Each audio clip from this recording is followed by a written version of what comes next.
어떻게 예배를 드려야 하나님이 기뻐하실까요? 함께 알아봅시다. 1번 예배에 늦지 않습니다. 단정하게 예배드립시다.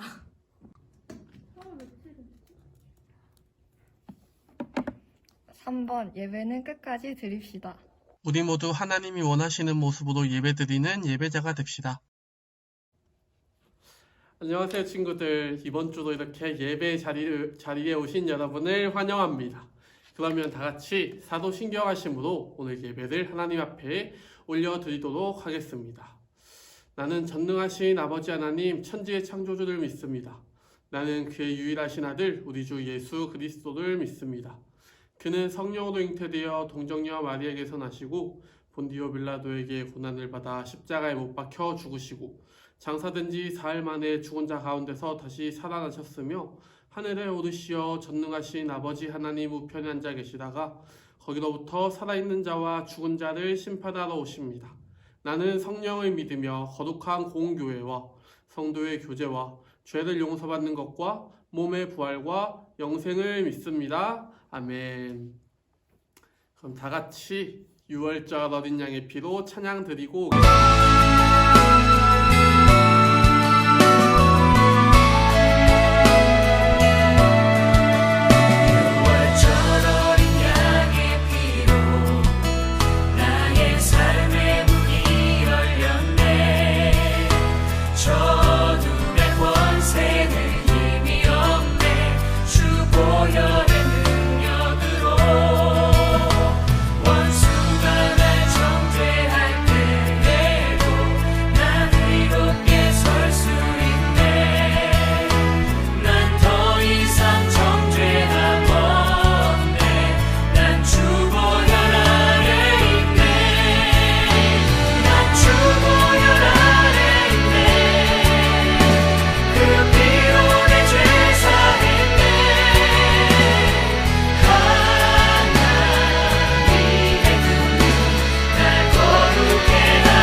오늘 찬양에 나온 6월절이 어떤 날인지 여러분들은 아시나요? 오늘 말씀을 통해서 그 6월절이 어떤 날인지 함께 알아보고 그 가운데서 하나님이 우리에게 주시는 말씀이 어떤 말씀인지 한번 같이 말씀 들어보도록 하겠습니다.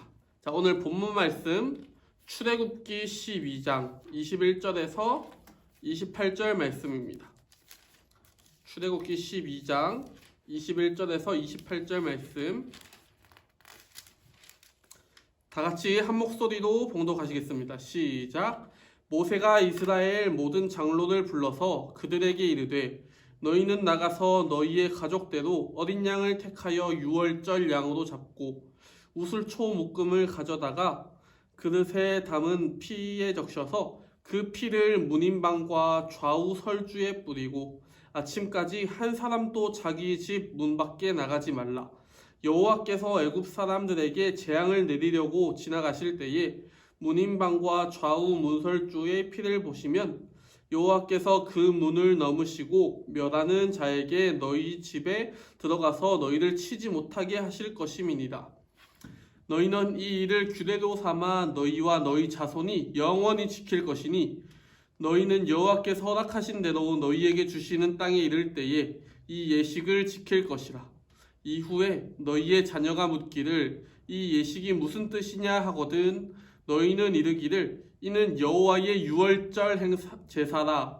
여호와께서 애굽 사람에게 재앙을 내리실 때에 애굽에 있는 이스라엘 자손의 집을 넘으사 우리의 집을 구원하셨느니라 하라. 하매 백성이 머리 숙여 경배하니라.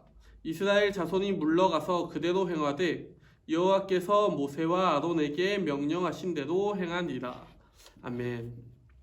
네, 오늘은 유월절에 대해서 말씀을 들어볼 건데 오늘 말씀 제목은 당기시오입니다. 친구들, 앞이 보이지 않는 캄캄한 어둠을 걸어가 본 적이 있습니까? 무섭기도 하고 어디로 가야 할지도 모르겠고 방황하고 있을 때 저기 멀리서 그 어둠 가운데서 작은 불빛 하나가 보이면 얼마나 큰 위로가 됩니까? 우리의 인생이 이렇습니다. 우리의 인생은 앞이 보이지 않습니다. 무엇이 있는지 어디로 가야 할지 몰라서 무섭기도 하고 두렵기도 합니다. 그때 저기 멀리서 작은 불빛이 하나가 옵니다. 그 빛이 되어주시는 분이 바로 예수님입니다. 그리스 로마 신화에 보면 메두사라는 마녀의 이야기가 나옵니다. 페르세우스는 왕의 명령을 받고 메두사의 머리를 잘라오라는 명령을 받습니다. 그래서 사랑하는 공주를 위해서 메두사를 기세 좋게 찾아갑니다. 그리고 앞에 관문들을 다 통과하고 메두사 앞에 섰지만 메두사의 머리를 보면 돌이 되기에 제대로 싸우지 못하고 있습니다. 그래서 페르세우스는 거울을 이용해서 싸우게 됩니다. 그리고 거울을 통해서 메두사를 물리치게 됩니다. 그리고 그 메두사의 머리를 왕 앞에 가져갑니다. 그리고 이렇게 말합니다. 지금 메두사의 머리가 여기 있는데 이걸 보는 순간 왕께서는 돌이 될 것이오. 그래도 보고 싶소. 왕은 페르세우스가 머리를 잘라왔다는 말을 믿지 않습니다. 그래서 그냥 보여달라고 합니다. 자, 그러면 나를 믿는 사람들은 지금 다들 눈을 감으시오. 자, 메두사의 머리가 여기 있어. 그리고 페르세우스를 사랑한 공주 빼고 다 돌이 되었습니다. 네, 오늘 말씀에서는 친구들이 모두 잘 아는 이야기가 나옵니다. 바로 모세에 대한 이야기인데 바로왕이 애굽에다가 모세와 이스라엘 백성들을 모두 잡아놓고 맙니다. 그리고 모세는 이 이스라엘 백성들을 풀어달라고 바로왕에게 찾아갑니다. 하지만 절대 순순히 포로로 잡혀있는 이스라엘 백성을 바로왕은 풀어주지 않습니다. 그러자 모세를 통해서 하나님이 그 애굽 땅에 10가지 재앙을 내립니다. 이 얘기 많이 들어봤죠. 바다가 피로 물들게 하고 개구리 떼가 나오고 메뚜기 떼가 나오고 이러한 일들이 일어나는데 오늘 본문 말씀에서는 그 10번째 재앙인 장자의 죽음에 관해서 나오게 됩니다. 쉽게 말해서 집안에 있는 장자, 첫 번째 자식, 첫 번째로 난 자식들이 죽는 그러한 재앙을 말합니다. 전도사님도 집에서 첫째라서 이러한 재앙을 받았으면 전도사님도 죽게 되는 거예요. 이렇게 사람뿐만 아니라 첫째로 난 송아지나 아니면 강아지나 이러한 가축들도 다 죽게 되는 이러한 재앙을 말합니다. 그런데 이러한 벌을 받게 되면 그 애굽 땅에 있는 이스라엘 백성들도 모두 자신의 자식을 잃는 그러한 좀 슬픔에 빠지게 되는데 하나님은 이걸 두고 보지 않으셨습니다. 그래서 어떻게 했냐면 하나님이 피할 수 있는 방법 딱 한 가지를 알려주셨습니다. 그건 바로 어린 양을 잡아서 그 어린 양의 피를 자신의 문 앞에 발라놔라. 자신의 대문에 발라놓고 절대 집 밖으로 나오지 말라라고 하나님은 말씀해 주셨습니다. 그러면 그 재앙을 일으키는 사자가 왔을 때 그 집은 그냥 지나갈 것이다 라고 하나님께서 말씀해 주셨습니다. 아까 메두사 이야기를 할 때 페르세우스의 말을 들은 사람은 공주뿐이었습니다. 페르세우스를 사랑한 공주뿐이었습니다. 이 모세가 전하는 하나님의 말씀을 이스라엘 백성들은 잘 들었을까요? 이럴 때 보통 안 들었다고 말하는 게 약간 이야기 같겠지만 이스라엘 백성들은 이 말을 너무나 잘 들었습니다. 그래서 이 양의 피를 자기 집 문 밖에 발라놨습니다. 그래서 이 재앙을 피해갈 수 있었습니다. 여러분, 대한민국 사람들이 가장 못 읽는 글자가 있다고 해요. 그게 무엇일까요?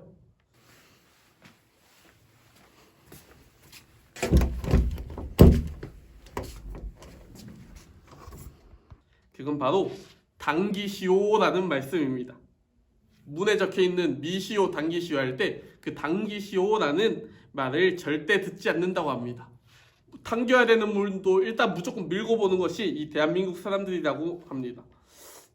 어떻게 보면 이 글을 못 봤을 수도 있지만 보는 사람들도 상당히 많다고 해요. 그 글을 봤지만 뭐 어때? 라면서 그냥 미는 게 이런 사람들의 특징이라고 해요. 우리가 하나님을 믿는 것도 마찬가지입니다. 성경에 아무리 하나님께서 우리에게 주시는 말씀을 써놓아도 그걸 따르고 순종하지 않으면 그건 믿음이 아닙니다. 믿음은 아는 것에서 끝나는 것이 아니라 우리 삶으로 옮겨져야 하는 것이 우리의 믿음입니다. 이스라엘 백성들이 하나님을 믿는다고 하지만 그것을 내 삶으로 옮기지 못했다면 어떻게 되었을까요? 네, 만약 이스라엘 백성들이 하나님의 말씀을 듣기만 하고 나는 하나님 믿고 교회 다니는데 내가 뭐 그런 것까지 해야 돼? 라고 생각했으면 어땠을까요? 그러면 똑같이 하나님의 벌을 받았을 것입니다. 그것은 하나님의 말을, 하나님의 말씀을 믿는 것이 아닙니다. 믿는 것은 아는 것에서 끝나는 것이 아니라 우리 삶으로 옮겨져야 합니다.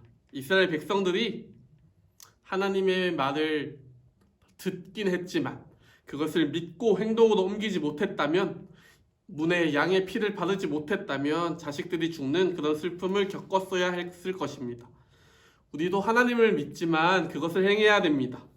우리가 하나님을 믿고 있다고 그냥 생각만 하는 것이 아니라 집에서라도 이렇게 예배드리고 기도하고 하나님이 우리에게 주신 말씀, 하나님이 우리에게 주신 계명들을 지켜야 합니다.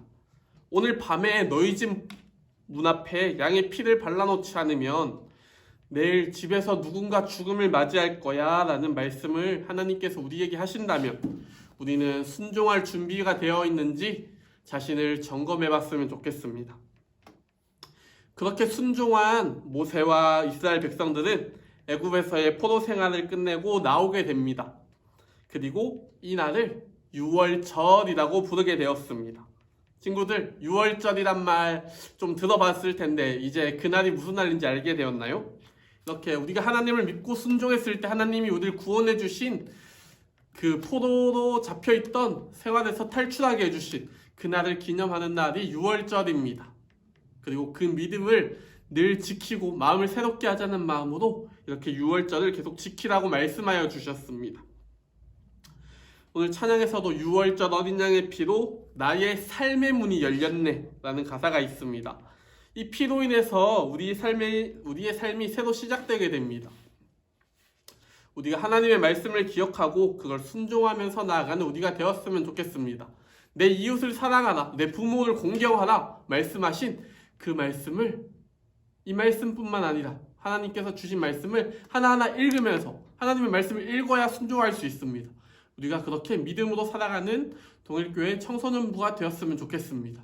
그러면 우리 함께 기도하시겠습니다. 지극히 높은 주님의 낮이 성소로 들어갑니다. 세상의 신을 벗고서 주보좌 앞에 엎드리리. 내 주를 향한 사랑과 그 신뢰가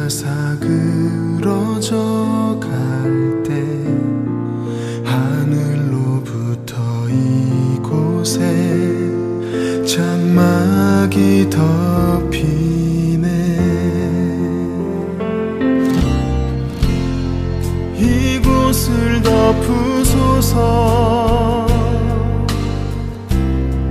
이곳을 비추소서 내 안에 무너졌던 모든 소망 다 회복하리니 이곳을 지나소서 이곳을 만지소서 내 안에 죽어가는 모든 예배 다 살아나리라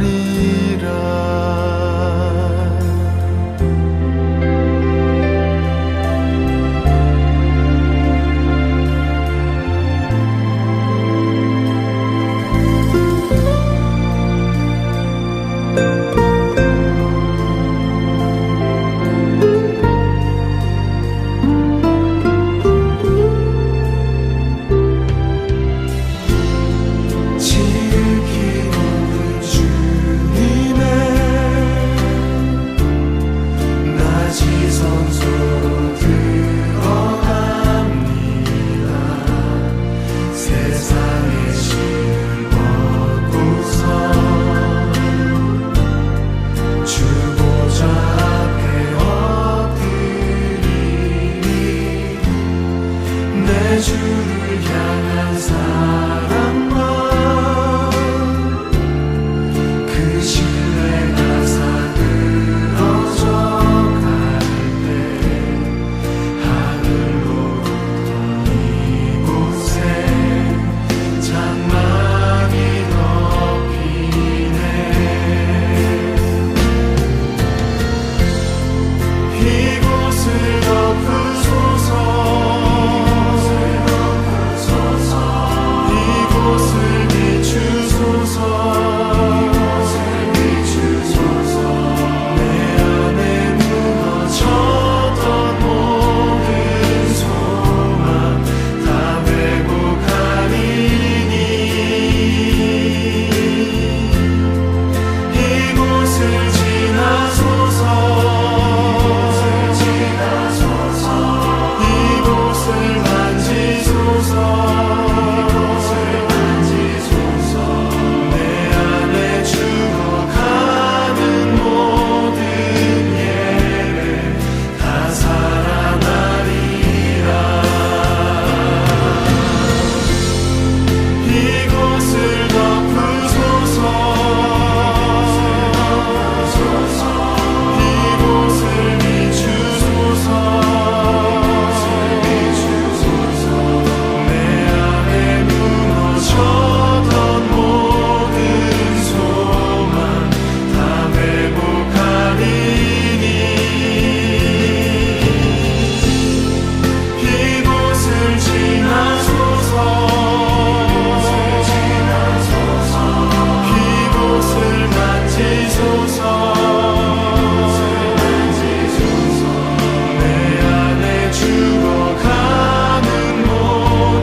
헌금은 우리가 온라인 계좌로 드리거나 다음에 코로나가 끝나고 교회에 나오게 되었을 때 함께 모아서 하나님 앞에 올려드렸으면 좋겠습니다.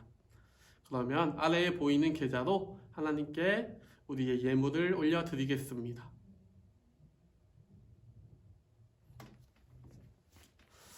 네, 이제 광고하겠습니다. 친구들 이제 온라인으로라도 예배를 드린 건 한참 되었지만 이제 학교에서도 모두가 온라인 개학을 했을 것 같아요. 온라인 개학을 하면서 학교 수업도 온라인으로 듣게 되는데 어떻게 보면 집에서 휴대폰으로 하는 게 참 재밌을 수도 있지만 어떻게 보면 집에서 혼자 이렇게 수업 듣는다는 것이 참 지치고 힘들 수도 있을 것 같아요. 그럴 때 필요한 것이 우리 안의 소통이라고 생각합니다. 교회 친구들과 또 학교 친구들과 아니면 선생님들과 전도사님과 이렇게 소통하면서 우리가 혼자 살아가는 것이 아니라 함께 살아가는 우리 동해교회 청소년부가 되었으면 좋겠습니다. 그리고 힘들거나 지치는 것이 있을 때 우리 선생님들과 전도사님은 언제나 여러분을 도와줄 준비가 되어 있습니다. 그렇기에 언제나 기도 제목 아니면 필요한 것들 이런 것들을 선생님 도와주세요 라고 늘 이야기하면서 우리가 서로가 서로의 힘이 되어줄 수 있는 우리 하나님 안에서 친구가 되었으면 좋겠습니다. 네, 마지막으로 오늘 예배드린 사진을 오랜만에 선생님들한테 보내면서 한 가지 전도사님이 내는 질문에 대한 답도 같이 보내줬으면 좋겠습니다. 그 질문은 바로 6월절은 어떤 날일까요? 라는 질문입니다. 오늘 설교를 잘 들었으면 친구들 다 알 수 있겠죠. 그렇기에 이 문제의 답을 선생님들에게 보내주시고 소통할 수 있는 친구들이 되었으면 좋겠습니다. 그리고 추첨을 통해서 전도사님이 계속 선물을 보내주도록 하겠습니다. 자, 그럼 다 같이 주기도 문하심으로 오늘 모든 예배를 마치도록 하겠습니다. 하늘에 계신 우리 아버지, 아버지의 이름을 거룩하게 하시며 아버지의 나라가 오게 하시며 아버지의 뜻이 하늘에서와 같이 땅에서도 이루어지게 하소서. 오늘 우리에게 일용할 양식을 주시고 우리가 우리에게 잘못한 사람을 용서하여 준 것 같이 우리 죄를 용서하여 주시고 우리를 시험에 빠지지 않게 하시고 악에서 구하소서. 나라와 권능과 영광이 영원히 아버지의 것입니다. 아멘. 그러면 오늘 또 함께 예배 드려주셔서 감사합니다. 이번 한 주간 또 하나님 말씀 안에서 살아갈 수 있는 동일교회 청소년부가 되길 바랍니다. 안녕히 가세요.